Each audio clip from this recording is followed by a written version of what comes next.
আসসালামু আলাইকুম, আশা করি আপনার সবাই ভালো আছেন। তো আজকে আমি আপনাদের মাঝে বিদ্যাটি দিতেছি। সেই বিদ্যাটার নাম হচ্ছে ডাকিনী বান শত্রু মারণ। এটাকে বলা হয় ডাকিনী যোগিনী বান। এই বান মারলে পরে শত্রু একদম নিস্তেজ হয়ে যাবে এবং ডাকিনী যোগিনী শত্রুর পিছনে যে লাগবে ওকে না মারা পর্যন্ত ছাড়বে না।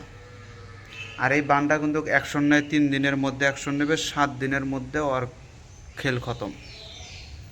কিন্তু এগুলো বান মারতে গেলে একটু সাহসের বিষয় আছে, এবং একটু কষ্ট করতে হয়, তবে এই বানগুলো মারা সম্ভব। যেমন আজকে আর একটা বিদ্যা দিয়েছিলাম, মা কালীর খড়গবান। এই যে মা কালীর খড়গবান, এই এই এই বানটা দিয়েছিলাম ফকিরি বিদ্যা মন্ত্র চ্যানেলে দিছি। তো ওইটার যে ওটা তো পূর্ণাঙ্গ নিয়ম মন্ত্র দুইটাই দিয়ে দিছি, খালি একটু ভেদ রেখে দিছি, কারণ ওই ভেদটা না রাখলে পারে মানুষের ক্ষতি করতে দ্বিধাবোধ করবে না। পূর্ণাঙ্গ নিয়ম দিছি, এটা যে অভিজ্ঞ লোক যারা তারা ইচ্ছা করলে করতে পারবে, আর যারা একটু নতুন তারা পারবে না। কেন পারবে না? ওই যে কিঞ্চিত পরিমাণ গোপন রাখছি, ওইটার জন্যই পারবে না। আর অভিজ্ঞ লোক এরা পারবে। আর এটা গোপন রাখার কারণ হচ্ছে, এখনকার তো অনেক নতুন নতুন যারা শিখতেছে, এরা তো মনে করবেন যে বান পাইছে, মনে করছে খুব সহজ, যায় মেরে দেবো। অথচ নিজের সেফটি নাই, নিজের পরিবারের সেফটি নাই, অথচ বান মারার জন্য চলে যাবে। আর এগুলা কাজ কিন্তু রাত্রিবেলা ছাড়া হবে না। তো যাই হোক, ওইটার হিসাব বাদ দেই, ওইটা তো ভিডিও দিয়ে দিছি।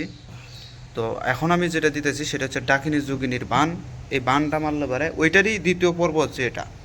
ওইটা ছিল মা কালীর খড়গবান, আর এটা হচ্ছে ডাকিনী যোগিনী বান, একই অধ্যায়ের গুলা।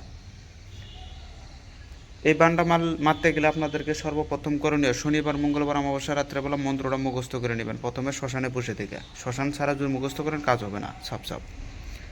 শ্মশানে বসে থেকে মুখস্থ করে নেওয়ার পরে যখন আপনি কাজ করবেন, তখন শত্রুর জন্য যদি কাজটা করেন, শত্রু যদি আশেপাশে হয়, তাহলে তো তার নামের উপরেই কাজ হয়ে যাবে। আর যদি শত্রু দূরে হয়, তাহলে তার একটা ছবি লাগবে, অথবা তার পরনের কোনো দ্রব্যাদি একটা লাগবেই। এই বান মারতে গেলে সর্বপ্রথম শ্মশানের মাটি, কবরের মাটি, কালীর থানের মাটি, শ্মশানের আংরা, শ্মশানের হাড়, যেটাকে চেরার হাড় বলা হয়, এই জিনিস, বদ্ধ পুকুরের পানি, এগুলা দিয়ে একটা পুতুল বানাইতে হয় মিষ্টন করে। এবং ডাকিনী যোগিনী, যে কালী মন্দিরে দেখবেন ডাকিনী যোগিনী আছে, এই কালী মন্দিরের ভিতরে ঢুকে ডাকিনী এবং যোগিনীর চরণ থেকে কিছু মাটি, তার ওখানে থেকে ছিঁড়া হোক আর মিরা হোক, কিঞ্চিত হলেও মাটি ওখান থেকে আপনাকে আনতে হবে। আইনা পুতুলের উপরে, ওই যে পুতুলটা বানাবেন ওই পুতুলের সাথে মিক্স করতে হবে, কইরা পুতুলটাকে আপনাকে তৈরি করতে হবে। আর আমরা অনেকে আছি, এসব মাটি যখন সংরক্ষণ করি তখন খালি আন্তাজি যাই, মাটি তুলে নিয়ে চলে আসি। এভাবে করলে আজীবন আপনারা কাজ করতে পারবেন না। মাটি তোলার জন্য করে মাটিকে বলতে হবে, জাগ্রত করে মাটিকে নিয়ে আসতে হবে। এবং যদি কালী মন্দির থেকে নিয়ে আসেন, মা কালীর কাছ থেকে অনুমতি নিয়ে আপনি মাটিটা নিয়ে চলে আসবেন। আপনি বলবেন যে মা, আমি অমুক শত্রুকে ধ্বংস করার জন্য করে তোমার থান থেকে মাটি নিয়ে যাইতেছি, তোমার অনুমতি চাই, তুমি আমাকে অনুমতি দাও, আমি যেন এই কাজের সিদ্ধি লাভ করি। এভাবে বইলা কাকতে মিনতি করে আপনি মাটিটা নিয়ে আসবেন, অবশ্যই কাজ হবে না। মানে গোরস্থানে গেলে এবার গোরস্থানের থেকেও ওভাবে কবর থেকে বইলা মাটি নিয়ে আসতে হয়, তবে কাজ। আন্দাজি যায় ঠেলি নিয়ে চলে এসে পড়বেন, আর মনে করবেন যে কাম হয়ে গেছে, এত সহজ না ভাই, প্রত্যেকটারই নিয়ম আছে। তো এগুলো যখন একত্রিত করে ফেল দেবেন, যখন ওই বন্ধ পুকুরের পানিতে যখন আপনার পুতুলটা বেষ্টন করে ফেল দেবেন, পুতুলটা তৈরি করে ফেল দেবেন, দক্ষিণ দিকে মুখ করবেন, দক্ষিণ দিকে মুখ করে আপনারা এই বানটা ছাড়বেন। এটা কিন্তু উল্টা, দক্ষিণ দিকে বান মারার যে প্রচেষ্টা সেটা হচ্ছে সাধক উত্তর দিকে মুখ করবে, পুতুলের মুখ থাকবে, মানে পাও থাকবে দক্ষিণ দিকে, মাথা থাকবে উত্তর দিকে। আর এই বানগুলো মারতে গেলে কিন্তু আপনাকে দক্ষিণ দিকে সাধকের মুখ থাকবে এবং পুতুলের পাও থাকবে উত্তর দিকে, আর মাথা থাকবে দক্ষিণ দিকে। এরকম করে আপনাকে এই বানগুলো মারতে হবে। সামনে পুতুলটা রেখে দিলেন, রেখে দেওয়ার পরে পুতুলটাকে রাখার পরে এখন আপনি হচ্ছে শ্মশানে যাবেন। শ্মশানে যায় যে মরা গুঁতা যে বাঁশ আছে, ওই বাঁশ এক টুকরা জোগাড় করবেন। বাঁশটাকে গোছ আকারে বানায় নেবেন, গোছ, এভাবে মারলে জানে ভিতরে ঢুকে যায়। গোছ গোছ বানায় নেওয়ার পরে পুতুলটাকে প্রাণ প্রতিষ্ঠা করবেন পঞ্চদ্রব্য দ্বারা। দুধ, ঘি, মধু, মনে রাখবেন, এই যে দুধ, ঘি, মধু, দুধ, ঘি, মধু, দই, আর হচ্ছে ওই যে গরু গাভীর মুত, ওইটাকে গোমূত্র কয়। এই পাঁচটা একত্রিত করে হয় পঞ্চাদ্রি দ্রব্য। এটা যে একবার খাইছে তার আর রোগ নাই ভাই, এগুলো হাকিকতের কথা, এগুলো কিন্তু বাস্তব। হিন্দুরা দেখবেন গরুর মুত খায়, আমরা তো খাই না। এখানে গরুর মুতের ভিতরে অনেক উপকারিতা আছে। যাই হোক, ওদিকে না যায়, ওগুলো অন্য সাবজেক্টে ফিরে যাবে। তো এগুলার দ্বারা পুতুলটার উপরে কিছু কিছু করে দিয়ে ওইটাকে মানে যেটাকে বলা হয় শুদ্ধিকরণ, ওইটা কইরা নেবেন। এবং ওই যে গোশটা যে বানাইছেন ওইটাকেও একইভাবে শুদ্ধিকরণ, ওই সব জিনিসগুলোর দ্বারা পানির মধ্যে দিয়ে ওই গোশটাকে ধুবেন। মরার বাঁশ যেটা নিয়ে আসছেন, গোশ বানাইছেন, ওইটাকে ধুবেন। ধোয়ার পরে মরার বাঁশ দিয়া, অথবা আপনারা চাইলে মরার বাঁশ, নাহলে জবা ফুল, নাহলে বেল গাছের ঠাল, বেল গাছের যে পাতার যে চিকন ঠালটা আছে ওই ঠালটা দিয়া ওই পুতুলের চোখ তৈরি করবেন। ওইটা দিয়া চোখ, মুখ, নাক এগুলো সব তৈরি করবেন। করার পরে গুরুর বীজ মন্ত্র দ্বারায় প্রাণ প্রতিষ্ঠা করে নেবেন। গুরুর বীজ মন্ত্র জপ করে নেবেন, প্রাণ প্রতিষ্ঠা করে নিয়ে অবশ্যই শরীর বন থাকতে হবে, নিজের পরিবারকে সেফটি করবেন। তারপরে বান চালাইতে যাবেন। আর বান যার উপরে চালাবেন সে যদি নির্দোষ ব্যক্তি হয়, কখনোই ভুল করে তার উপরে বান চালাইতে যায় না। হিতে বিপরীত হয়ে আপনি নিজেই মারা যাবেন, নাহলে নিজের পরিবারকে মেরে হালাবেন।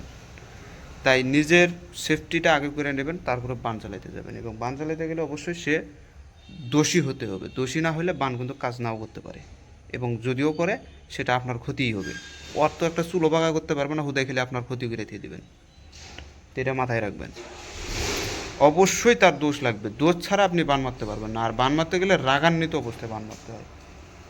তো এটা করার পরে মন্ত্রটা 7 বার জপ করবেন, একটা গোস মারবেন। 7 বার জপ করবেন, আর একটা গোস, এভাবে 3 7 21 বার জপ করে 3টা গোস মারবেন পুতুলের বুকে। মাইরা ওই পুতুলটাকে ওখানেই পুঁতে দেবেন। এবং ওখানে আসনের সামনে যেগুলো থাকবে সেগুলো হচ্ছে মদ, চিরা, ছোলা বুট ভাজা, মাসকালাই, হ্যাঁ, মাছ চাইলেও আপনারা রাখতে পারেন, না রাখলেও নাই, ওগুলো রাখবেন। আর দুধ, কলা, 5 রকমের ফুল, 5 রকমের মিষ্টি, আর জবা ফুল 7টা, এগুলো রেখে দিয়ে তারপরে এই কাজগুলো করবেন। যেগুলো তামসিক সেগুলো হচ্ছে শ্মশানের অধিপতির নামে খাইতে দিবেন। আর দুধ, কলা, 5 রকমের ফুল এগুলো হচ্ছে মা কালীর নামে দিবেন। দিয়ে আপনার এই কাজটা করেন 124 ঘন্টার ভিতরে, সর্বোচ্চ 24 থেকে 72, অর্থাৎ 3 দিন। এর ভিতরেই শত্রু দেখবেন যে ঘায়েল অবস্থায় হয়ে যাইতেছে গা।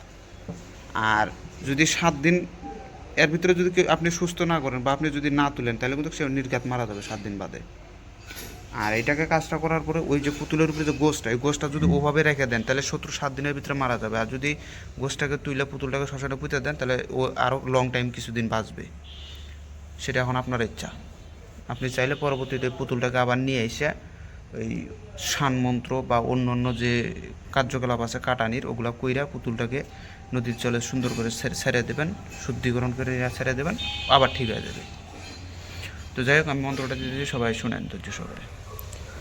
আসনে বসিয়া ছাড়িলাম মা কামাক্ষার বানে, ছুটে চল পর্বতমালা করিয়া খান খান। কামাক্ষার আজ্ঞা লইয়া 64 ডাকিনী যোগিনী করিলাম চালান।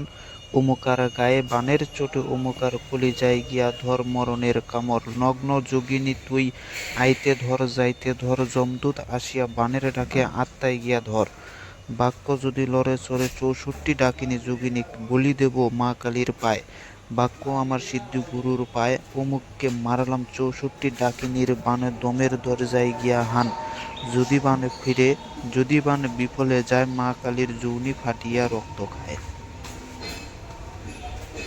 তো সবাই ভালো থাকবেন, খোদা হাফেজ, আসসালামু আলাইকুম।